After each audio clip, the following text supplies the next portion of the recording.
Don't stare at the scars, I ain't asking for pity. Jack Holloway's voice cut through the morning air like a rusty blade, sharp enough to make the young clerk behind the counter flinch and look away.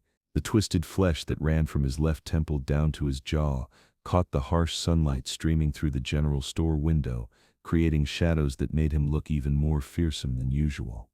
He pulled his worn hat lower over his face, the familiar gesture as automatic as breathing. 3 years, 3 long years since the accident, and still every mirror felt like an enemy.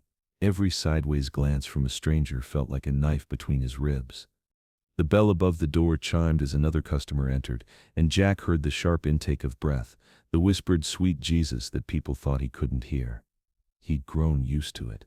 The shock, the pity, the careful way folks stepped around him like he might be contagious. But what he didn't know was that someone had been watching him. Not with horror, not with pity, with something else entirely. Rebecca Moore stood behind the polished counter of her general store, her green eyes following Jack's careful movements as he examined a leather saddle hanging near the back wall. She'd noticed him before. The way he touched things with reverence, like he understood their worth.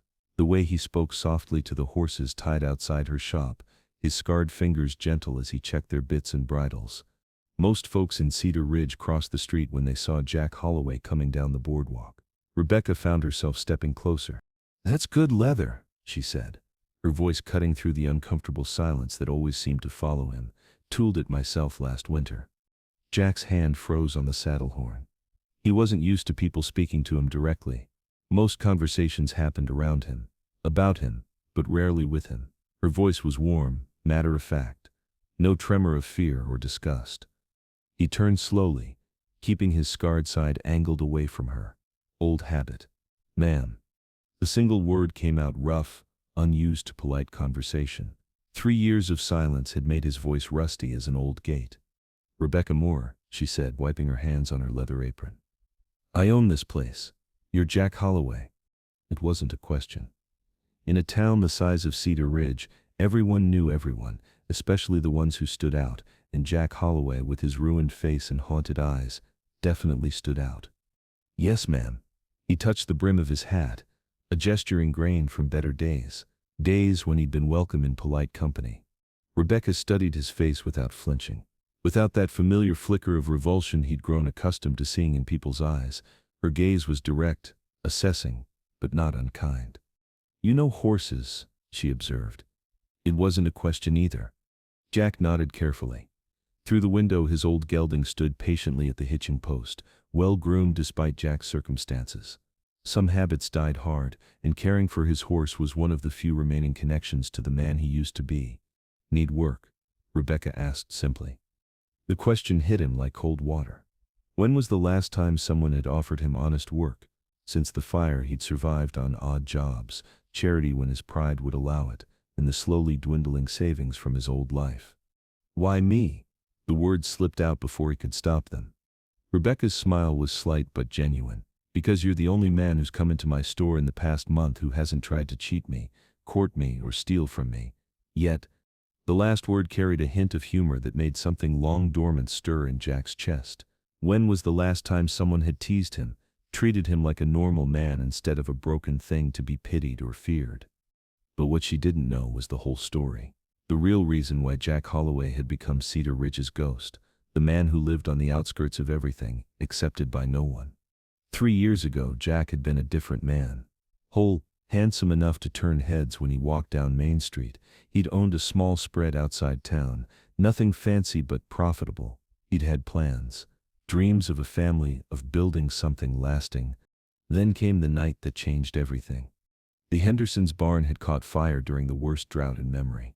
The whole structure went up like tinder, and trapped inside were 6 horses, including old Ben, the gentle giant who'd taught half the children in town to ride. Jack had been the first to reach the burning barn. He'd gone in once, twice, 3 times, leading the panicked animals to safety while the flames grew higher and the smoke grew thicker. He'd saved 5 horses before the roof started to give. But old Ben was still inside, trapped beneath a fallen beam, screaming in terror and pain. Jack went back in. The beam that caught him was massive, oak aged to iron hardness. It struck his face and shoulder, pinning him beneath its weight as flames licked at his clothes and skin. By the time the other men managed to pull him free, half his face was ruined and old Ben was dead. The town called him a hero for about a week. Then the whispers started. Maybe if he'd been smarter, more careful, he could have saved all the horses. Maybe if he'd thought it through instead of charging in recklessly, Ben would still be alive. Maybe. The scars healed badly. Doc Peterson did his best, but there wasn't much to work with. The left side of Jack's face became a road map of twisted flesh and puckered skin that made children cry and women look away in disgust. His fiancée, pretty Sarah Williams, had visited him exactly once while he recovered. She'd sat by his bedside for all of 10 minutes, her face pale as milk, before making her excuses and never returning. 2 weeks later, he'd heard she was keeping company with the banker's son. That's when Jack learned the hard truth. Heroism was admired from a distance, but nobody wanted to live with its consequences. He'd sold his ranch to pay the doctor bills and moved to a small cabin on the outskirts of town, close enough to buy supplies when necessary, far enough away to avoid the stares and whispers that followed him like shadows. But now this woman, this Rebecca Moore, was offering him something he'd thought was lost forever, a chance to be useful again. To be more than just a cautionary tale told around dinner tables. "I got a small ranch about 2 miles out," Rebecca continued, seemingly unaware of the war being fought behind his blue eyes. "Lost my last hand to gold rush fever. Place is falling apart without proper care." She gestured toward the window, where the afternoon sun painted the dusty street in shades of amber and gold. "Cattle need tending. Fences need mending. Roof's got more holes than a sieve. It ain't easy work and I can't pay much, but there's a cabin comes with the job. Clean bed, decent meals, and nobody asking questions you don't want to answer." Jack stared at her, searching for the catch. There was always a catch. People didn't just offer kindness to men like him without expecting something in return. "Why?" he asked again, his voice barely above a whisper. Rebecca was quiet for a long moment, her green eyes studying his face. Not the scars, he realized with a shock, but his eyes. She was looking at him, not at what the fire had done to him. "You want the truth?" she asked finally. Jack nodded, bracing himself for disappointment. "Because when you walked in here you treated my goods with respect. You didn't grab at things or handle them rough like most men do. You touched that saddle like you understood the work that went into it." She paused, her fingers drumming against the counter. "And because when I watched you through the window, checking on your horse, you were gentle, patient. A man who's gentle with animals is usually gentle with people." The words hit him like a physical blow. When was the last time someone had seen something good in him, something worth nurturing instead of something to be hidden away? "Ma'am," Jack started, then stopped. What could he say? That he was grateful? That he was desperate? That her offer felt like water in a desert? "Think about it," Rebecca said, saving him from having to find words. "No rush, but if you're interested, come by tomorrow morning. We can ride out, let you see the place." Jack touched his hat brim again, a gesture that felt rusty from disuse. "I'll consider it, ma'am, thank you." As he turned to leave, Rebecca's voice stopped him at the door. "Jack?" He looked back, careful to keep his scarred side turned away. "The name's Rebecca, and whatever happened to your face, it doesn't change the fact that you've got kind eyes." For the first time in 3 years, Jack Holloway smiled. It was a small thing, barely there, but it felt like the first crack in a wall that had been built too high and too strong. That night, alone in his cabin with only the wind for company, Jack found himself thinking about green eyes and gentle words, about the possibility of useful work and human companionship, about the strange woman who looked at him and saw a man instead of a monster. But what he didn't know was that Rebecca Moore had secrets of her own, and that his arrival in her life would change everything for both of them. As the stars wheeled overhead and coyotes called across the desert, Jack Holloway dared to hope for the first time in years. Tomorrow, he decided. Tomorrow he would ride out to Rebecca Moore's ranch and see if there was still room in the world for a broken man trying to put himself back together. The scars would always be there. But maybe, just maybe, they didn't have to define him forever. The morning sun was still climbing the eastern horizon when Jack saddled his gelding and rode toward Rebecca Moore's ranch. His hands shook slightly as he adjusted the stirrups, a tremor that had nothing to do with the cool desert air, and everything to do with hope mixing with terror in his chest. 2 miles had never seemed so far. The ranch appeared through the morning haze like something from a half-remembered dream. Adobe buildings weathered to desert sand color, corrals that sagged like old men's shoulders and fencing that told the story of too much work for too few hands. But there was something else that made Jack rein in his horse and stare. Beauty. Despite the obvious need for repair, Rebecca's ranch sat in a natural bowl surrounded by red rock formations that caught and held the morning light like captured fire. A creek wandered through the property, its banks lined with cottonwoods. Pretty, ain't it? Jack turned to find Rebecca approaching from the barn, her auburn hair in a practical bun, her divided riding skirt marking her as a woman who valued function over fashion. "Yes, ma'am," Jack replied, dismounting carefully. "It surely is."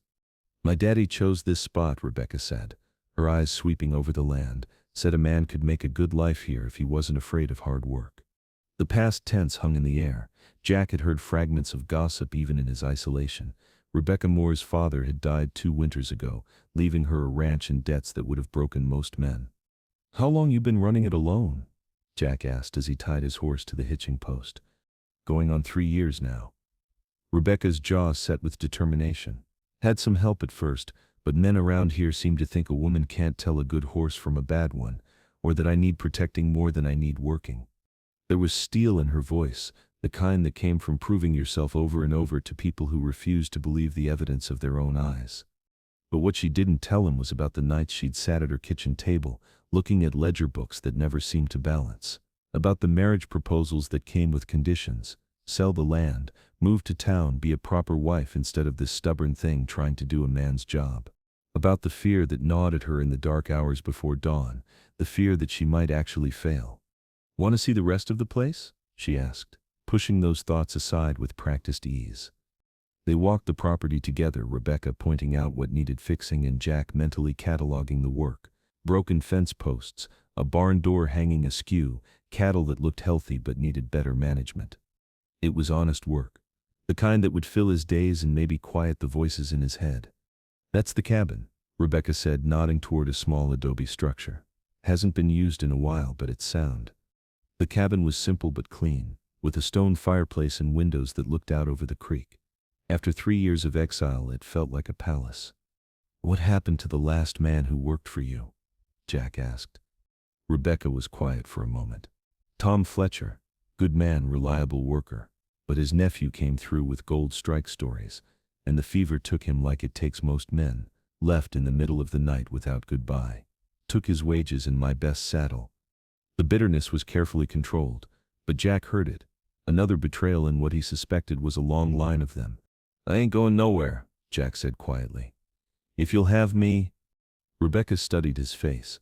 For a moment Jack braced himself for the familiar flinch. Instead she smiled. "When can you start?" "Now, if you've got tools."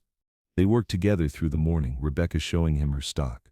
The cattle that wandered, the horses with opinions about everything. Jack found himself relaxing in ways he'd forgotten were possible. Here, with work to focus on and animals that didn't care what a man's face looked like, he could almost pretend he was whole again. But Rebecca surprised him most. She knew her business. Really knew it. She could spot a lame horse from 50 yards, calculate feed ratios in her head, and handle rope with easy skill. There was no false helplessness, no appeals for masculine assistance, just competence and quiet pride. "Your father taught you well," Jack observed as she worked a knot in fence line. "Had to," Rebecca replied. "Mama died when I was 12. After that it was just me and Daddy. He said the world wasn't going to make allowances for me being female." "What about you?" Rebecca asked later. "You grow up on a ranch?" The question was casual, but Jack felt the familiar tightness in his chest. "Texas," he said carefully. "Had my own place for a while." "What happened to it?" Jack was quiet for so long Rebecca thought he wouldn't answer. Then in a voice so low she had to strain to hear, "Fire. Lost everything in a fire." It wasn't the whole truth, but it wasn't a lie. The fire had taken everything: his face, his future, his place in the world. Rebecca nodded without pressing. "I'm sorry." 2 words, simple, sincere. No elaborate pity or awkward comfort, just acknowledgement of loss. By noon they'd repaired fence and moved cattle to better grazing. Jack's muscles were pleasantly tired from real work. For the first time in years he felt useful. "Come up to the house," Rebecca said. "Least I can do is feed you a proper meal." The kitchen was clearly the heart of the home, with thick walls, a massive fireplace and shelves lined with preserves. Rebecca moved with easy familiarity, pulling bread from the oven, slicing ham, pouring cold buttermilk. "Sit," she commanded. "You look ready to fall over." Jack hesitated. It had been so long since he'd eaten in company, especially in a woman's kitchen. The intimacy felt dangerous, like he might break something precious. But Rebecca filled 2 plates and sat across from him, bowing her head briefly before picking up her fork. "Tell me about the cattle," she said. "What do you think?" And just like that, they were talking business. Safe ground. Jack found himself offering observations about her stock, suggestions for improvements. Rebecca listened with the attention of someone who valued expertise over appearance. He was enjoying himself, really enjoying himself for the first time since the fire changed everything. "Jack," she said as he finished his meal. "Yes, ma'am?" "The job's yours if you want it. $30 a month, meals in the cabin. Sundays off if the work's caught up." $30 was generous, considering his circumstances. "I won't let you down," Jack said, meaning every word. Rebecca's smile was warm as desert sunshine. "I know you won't." As evening painted the sky in shades of rose and gold, Jack sat on his small porch listening to the creek murmur past his door. For the first time in years, Jack Holloway dared to believe he'd found his way home. What he didn't know was that Rebecca stood at her kitchen window, watching smoke rise from his chimney, wondering if she'd finally found someone who might stay. And neither of them knew their peaceful arrangement was about to be tested in ways they couldn't imagine. 3 weeks passed like water, finding its course through desert stone. Jack fell into a rhythm that felt as natural as breathing, up before dawn to check the stock, fences mended with careful precision, evenings spent on his porch watching the sun paint the mountains in shades of fire. For the first time in years, he slept without nightmares. Rebecca proved to be everything she'd promised and more. She knew when to give him space, and when to share a cup of coffee on the kitchen porch. She never asked about his scars, never stared when she thought he wasn't looking. Most importantly, she treated him like a man instead of a broken thing to be pitied. But what Jack didn't know was that Rebecca had been watching him more carefully than she let on. She'd noticed how he gentled a spooked horse with nothing but his voice and patience, how he'd spent his own money on grain when her supplies ran low, how he always tipped his hat to her with the same respectful courtesy he'd probably shown ladies in his previous life. And she'd noticed something else. The way certain sounds made him flinch, the way he always kept his back to a wall when possible, the careful way he moved, like a man who'd learned that the world could turn violent without warning. "Jack," she called one morning as he headed toward the barn. "Mind if I ride out with you today? Want to check the north pasture?" They rode in comfortable silence through the cool morning air, the only sounds the creak of leather and the soft thud of hooves on packed earth. The north pasture was Rebecca's pride, a stretch of good grass bordered by the creek and sheltered by a stand of cottonwoods. The cattle grazed peacefully, their coats gleaming with health under Jack's care. "Looks good," Rebecca observed, reining in her horse on a small rise that overlooked the herd. "Your daddy chose his land well," Jack replied. "This grass could support twice the stock you're running." Rebecca was quiet for a moment, her green eyes distant. Daddy had big dreams, wanted to build something that would last generations. What stopped him? The war, mostly. Lost 2 hands to the fighting, then the drought hit. Then, she shrugged. Life, I guess. Dreams have a way of running up against reality. Jack understood about dreams meeting reality. His own had burned up in a barn 3 years ago. "What about you?" Rebecca asked suddenly. "Did you ever want to build something lasting?" The question hit him like a physical blow. Images flashed through his mind unbidden. The small ranch he'd owned in Texas, the plans he'd made, the woman who'd promised to share his future until his face became too terrible to look at. "Once," he said finally, "long time ago." Rebecca heard the pain in those simple words and wisely let the subject drop, but as they rode back toward the ranch, she found herself wondering what dreams Jack Holloway had buried along with his old life. That afternoon brought visitors. Jack was repairing a section of roof on the barn when he heard the sound of approaching horses, multiple riders moving fast. His scarred hand instinctively moved toward the rifle he kept nearby, old habits from dangerous times. Through the barn door he watched 3 men ride into the yard. He recognized them immediately and felt his blood turn to ice water. Billy Crenshaw, the same Billy Crenshaw who'd humiliated him in town 3 weeks ago, the same man who'd made it clear that Jack's kind wasn't welcome in decent company. And he wasn't alone. "Miss Moore," Billy called out, dismounting near the house with exaggerated courtesy. "Hope you don't mind us dropping by unannounced." Rebecca emerged from the kitchen, wiping her hands on her apron. Even from a distance, Jack could see the tension in her shoulders. "Billy," she replied coolly, "what brings you out this way?" "Just being neighborly," Billy said, his two companions spreading out to flank him. "Heard you hired yourself some help. Wanted to make sure you were being careful about who you let around your property." Jack's grip tightened on his hammer. He'd seen this dance before, the polite words that carried threats underneath. The careful positioning that spoke of men prepared for trouble. "My hiring practices are none of your concern," Rebecca said, her voice carrying the steel Jack had learned to respect. Billy's smile never wavered, but his eyes went cold. "See, that's where you're wrong, Miss Moore. When you hire freaks and monsters, it becomes everyone's concern." The words hit Jack like bullets. He'd known this was coming, known that his presence would eventually bring trouble to Rebecca's door. He should have left weeks ago, should have known better than to think he could have something normal and good. "You need to leave," Rebecca said, her hand moving toward the porch where Jack knew she kept a loaded shotgun. "Now, don't be hasty," Billy continued, his voice taking on a mocking tone. "We're just looking out for your welfare. That scarred devil you hired ain't natural, probably cursed. Bad luck follows men like that." From the barn, Jack watched Rebecca's spine stiffen with righteous anger, and in that moment he realized something that terrified him more than Billy Crenshaw's threats. He was falling in love with her. Not just gratitude for her kindness, not just appreciation for her strength, real love. The kind that made a man willing to fight for something, to protect what mattered most. And that was exactly what made him dangerous to her. "Jack Holloway is twice the man any of you will ever be," Rebecca declared, her voice ringing across the yard.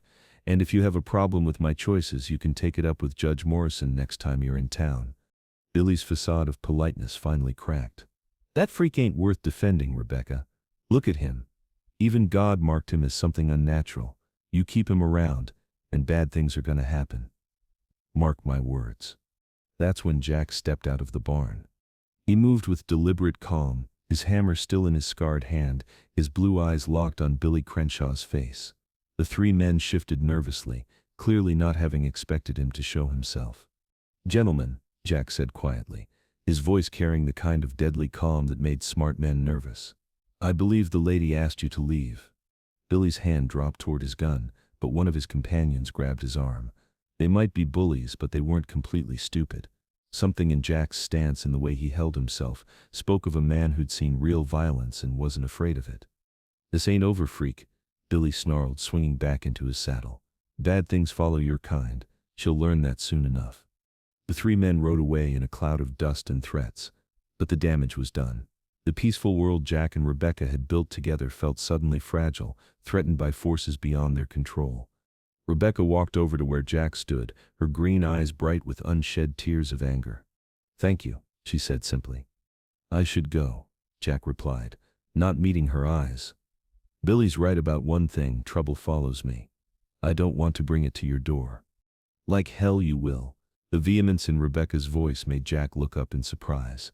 "You think I'm going to let cowards like Billy Crenshaw dictate who I hire, who I trust?" "Rebecca." "No." She stepped closer, close enough that he could smell the soap she used, the faint scent of roses that always seemed to cling to her hair. "I've spent my whole life letting other people tell me what I could and couldn't do. I'm done with that." She reached up and touched his scarred cheek with gentle fingers, and Jack nearly came undone at the simple contact. "You're not cursed, Jack Holloway. You're just marked by life, same as the rest of us. Some scars show, some don't." For a moment they stood frozen in that space between friendship and something deeper, something that terrified Jack with its intensity. Then Rebecca stepped back, her cheeks flushed with color that had nothing to do with anger. "Besides," she said, trying for lightness, "I need you to finish that roof before the next rain." Jack managed to smile, the first genuine one he'd felt all day. "Yes, ma'am." But as evening fell and Jack sat on his porch, he couldn't shake the feeling that Billy Crenshaw's visit was just the beginning. Storm clouds were gathering on the horizon, and this time it wouldn't be rain they brought. What he didn't know was that Rebecca sat at her kitchen table, writing a letter to Judge Morrison about recent threats to her property. And what neither of them knew was that Billy Crenshaw was already planning his next move. The fire started on a moonless night, 3 days after Billy Crenshaw's visit. Jack woke to smoke and cattle bellowing in terror. He grabbed his boots and rifle, running toward chaos in Rebecca's peaceful world. The barn was ablaze. Flames licked at the night sky, turning darkness into hellish orange light. Horses screamed in their stalls, and Rebecca fought to open corral gates, trying to free the panicked animals. "Rebecca!" he shouted over the roar of fire. "The horses are trapped," she cried back, face streaked with soot. "I can't get them all out." Jack's world tilted. The smell of burning wood, screams of terrified animals, heat against his face. It was 3 years ago all over again, the night that destroyed everything. But this time Rebecca was in danger. He ran toward the burning barn without hesitation, the same reckless courage that had cost him his face driving him forward. Behind him Rebecca screamed his name, but he was already inside the inferno. The heat was unbearable. Smoke burned his lungs, but muscle memory took over. He'd done this before. He knew how to move through fire. One by one he led horses to safety. Rebecca's mare, the old gelding, a young colt that fought him every step. But there was one more, Rebecca's prize stallion, trapped in the back stall by a fallen beam. Jack could hear the animal's terrified screams. The roof was starting to sag, and he knew he had minutes before the structure came down. He should have left, should have been smart this time. Instead he went deeper into the fire. The beam was massive, too heavy for one man, but Jack wedged his shoulder under it anyway, using his legs and back to create just enough space for the stallion to squeeze through. The horse bolted for freedom, leaving Jack pinned beneath the burning timber. This was how it ended then. The same way it started 3 years ago, with Jack Holloway playing hero and paying the price. That's when he heard her voice cutting through the flames. "Jack, where are you?" "Get out!" he shouted, voice hoarse with smoke. "The roof's coming down." But instead of fleeing, Rebecca Moore ran deeper into the burning barn. She found him pinned beneath the beam, his shirt already smoldering. "You stubborn fool," she said, tears streaming down her face. "Why did you come back in?" "Couldn't leave him," Jack gasped. "Couldn't leave you with nothing." Rebecca grabbed one end of the beam. "On 3, she commanded. 1, 2, 3. Together they lifted the timber just enough for Jack to roll free. They stumbled toward the door as the roof began its final collapse, reaching safety as the entire structure came down in a shower of sparks. They lay gasping in the dirt, alive but broken, watching 3 years of Rebecca's work turn to ash. "The horses?" Jack asked when he could finally speak. "All safe," Rebecca replied, her hand finding his in the darkness. "Thanks to you." Jack turned to look at her, expecting familiar horror that his heroics always inspired. Instead he saw something that took his breath away. Love. Pure, uncomplicated love. "You saved them," she whispered. "You saved everything that mattered." As dawn broke over smoldering ruins, neighbors began to arrive. Word of the fire had spread quickly, and soon Rebecca's yard was full of people offering help. But not everyone who came was friendly. "Told you bad luck follows that freak," Billy Crenshaw announced loudly. "Fire starts right after he shows up." Coincidence? I think not. Several neighbors murmured agreement. Jack felt the familiar weight of accusation settling on his shoulders. "That's enough," Rebecca said, rising with the fury of a woman pushed too far. "Jack Holloway saved my stock. He risked his life to prevent total disaster." "Or maybe he said it himself," Billy suggested with mock innocence. "Man like that, scarred by fire, maybe he's got a taste for it now." The accusation hung in the air like poison. Jack felt the eyes of the crowd turning toward him, measuring, judging. "That's ridiculous," Rebecca declared, her voice carrying absolute certainty. "Jack Holloway is the most decent man in this county." But Jack could see doubt creeping into some faces. The seed Billy had planted was taking root. "I think we need to investigate how this fire started," said Judge Morrison, who'd arrived with dawn before throwing accusations around. The judge's examination didn't take long. He emerged from the smoking rubble holding something, a coal oil can, partially melted but recognizable. "This was placed deliberately," Judge Morrison announced. "This fire was arson." The crowd fell silent. Arson was a hanging offense in cattle country. "Well," Billy said, voice oily with false concern, "I guess that proves my point. Who else but someone already marked by fire would think to use it as a weapon?" But Judge Morrison wasn't finished. He held up the can, examining its melted surface. "Interesting thing about coal oil cans, They leave fingerprints in the metal even when heated. Billy's face went pale. Now, Judge, I don't see how. These prints match the ones we took when you were arrested last year, Billy Crenshaw. Judge Morrison's voice carried legal authority. You're under arrest for arson. The crowd erupted in shocked murmurs as deputies stepped forward to take Billy into custody. You can't prove nothing, Billy shouted as they cuffed him. It's my word against a freak's. Actually, Rebecca said sweetly, it's your fingerprints against evidence. Jack was with me all evening. As Billy was led away, still protesting, Jack felt something he hadn't experienced in 3 years: vindication. For once the truth had won out over prejudice. But what mattered most was the way Rebecca looked at him. Not as hero or victim or man marked by tragedy, just as Jack, the man she'd chosen to trust, defend, stand beside. So what now? Jack asked as the crowd began to disperse. Rebecca surveyed the smoking ruins, then looked at him with determination bright in her green eyes. Now we rebuild, she said simply. Together. 6 months later, Jack stood in the doorway of the new barn, watching Rebecca brush down her mare in the golden afternoon light. The structure was bigger and stronger than the old one, built with help from neighbors who'd witnessed the truth about Billy Crenshaw's lies during that terrible dawn. Amazing how a man's reputation could change when the real villain was behind bars, awaiting trial for arson. The same people who'd once whispered about Jack's cursed face now tipped their hats respectfully when they passed him on the street. Mrs. Henderson from the general store had even apologized for her husband's past coldness. Admiring your handiwork? Rebecca asked, noticing his gaze as she worked the brush through her mare's dark coat. Jack smiled, the expression coming easier now than it had in years. The mirror in his cabin no longer felt like an enemy, admiring the woman who made it all possible. Rebecca's cheeks flushed that familiar shade of pink that made his heart race. In the months since the fire, something profound had shifted between them. The careful politeness and respectful distance had melted away like snow in spring sunshine, replaced by something deeper, more honest, more real than either had dared hope for. Jack, she said softly, setting down the brush, there's something I've been wanting to say. He stepped closer, close enough to catch the scent of roses that always seemed to cling to her hair. What's that? The night of the fire, when I saw you run into that burning barn, Rebecca's voice caught. I realized I couldn't bear to lose you. Not to fire, not to Billy Crenshaw's hatred, not to anything. Jack's scarred hand trembled as he reached up to touch her face. Rebecca, I love you, she said simply. Scars and all. Maybe because of them. They show me what kind of man you are. Someone who runs toward danger to save what matters. For 3 years, Jack had believed his face made him unlovable, that the fire had taken not just his appearance, but any chance at happiness. But looking into Rebecca's green eyes, he saw the truth. Love wasn't about perfect faces or unmarked skin. It was about choosing to see the whole person, beautiful and broken parts, together. I love you too, he whispered, more than I ever thought possible. When he kissed her, it was with 3 years of loneliness and self-doubt finally set free.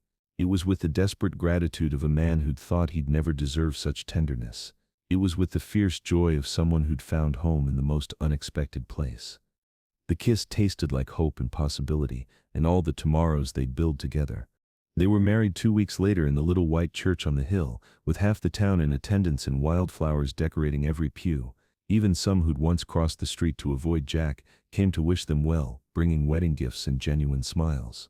Judge Morrison performed the ceremony with obvious satisfaction, and if his voice carried extra weight when he pronounced them husband and wife, well, justice had its own poetry. Billy Crenshaw watched from his jail cell as the man he'd tried to destroy found the happiness he'd tried to steal. That evening, as Jack and Rebecca danced under a canopy of stars, she whispered in his ear, "Do you know what I see when I look at your face?"